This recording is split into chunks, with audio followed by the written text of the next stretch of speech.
സ്ഥിരമായി നഖം കടിക്കുന്ന ആൾക്കാരാണോ നിങ്ങൾ? എങ്കിലും നിങ്ങൾ ശ്രദ്ധിക്കണം കേട്ടോ. കാര്യമായ എന്തോ മാനസിക സമ്മർദ്ദമോ ടെൻഷനോ ഒക്കെയാണ് നിങ്ങളെ ഇതിലേക്ക് വഴിതെളിക്കുന്നത്.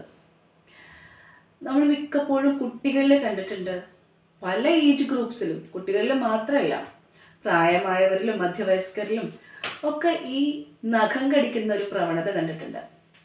പ്രധാനമായിട്ടും ടെൻഷൻ വരുമ്പോൾ, സ്ട്രെസ്, ആങ്സൈറ്റി ഒക്കെ വരുമ്പോൾ പെട്ടെന്ന് നമ്മൾ നഖം കടിക്കാറാണ് പതിവ്.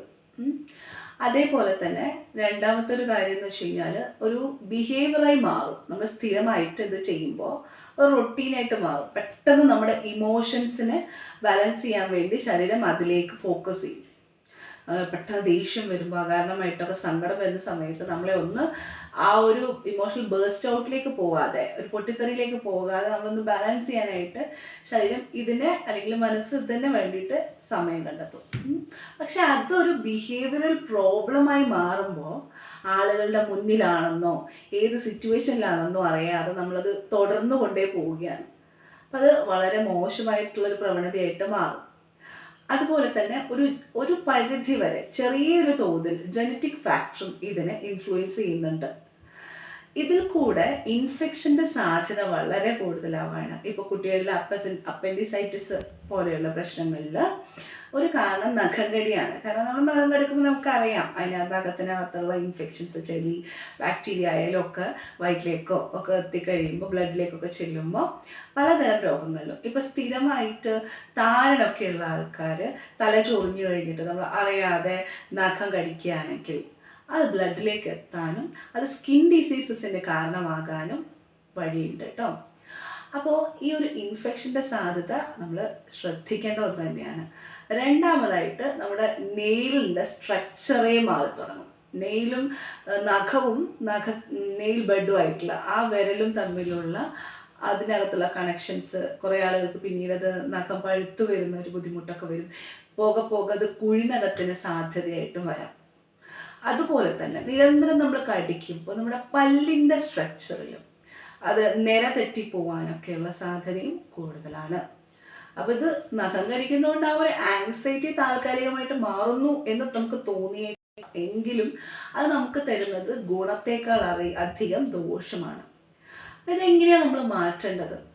ഫസ്റ്റ് ഓഫ് ഓൾ നമ്മൾ സ്വയമായിട്ട് റിയലൈസ് ചെയ്യുക, ഇത് നമുക്ക് നല്ലതല്ല അല്ലെങ്കിൽ ഇത് നമുക്ക് ദോഷം ഉണ്ടാക്കുന്നു എന്ന് മനസ്സിലാക്കിയാൽ അപ്പോൾ അതിനെ നമ്മൾ മാറ്റാനായിട്ട് പെട്ടെന്ന് സാഹചര്യത്തിലേക്ക് ഫോക്കസ് ചെയ്യുക.